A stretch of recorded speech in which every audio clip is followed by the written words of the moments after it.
மீன ராசி, குரு பகவான் வக்ர நிவர்த்தி. மீனத்தை பொறுத்தவரையில் 4ஆம் இடத்துல கேந்திரஸ்தானத்தில் 2வது கேந்திரத்தில் இருக்கக்கூடிய குரு. சார் 4ஆம் இடம் சுகஸ்தானங்க. மீனராசி என்பர்களே, நீங்கள் எவ்வளோதான் வெளியில் வேலை செஞ்சுட்டு உழைச்சிட்டு போனால் வீட்டுக்கு தான் போய் ஆகணும். வீட்டுக்கு போனால் நிம்மதி இருக்கணும். அங்கே போனால் சண்டை இருக்கக்கூடாது.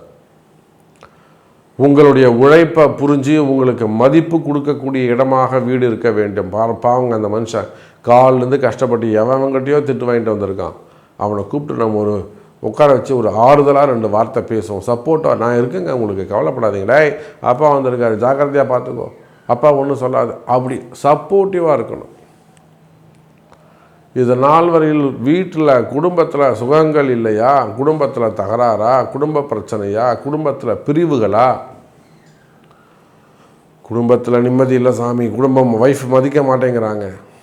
எப்போ கல்யாணம் ஆகி 40 வருஷம் 50 வருஷம் கழிச்சு பசங்க மதிக்க மாட்டேங்கிறாங்க, வெளியில் அனுப்ப சொல்லிடுறாங்க, அப்பா தான் வேணுங்கிறாங்க, அப்பா தான் வேணுங்கிறாங்க, அம்மா தான் வேணுங்கிறாங்க, பிரித்து வச்சு பார்க்குறாங்க.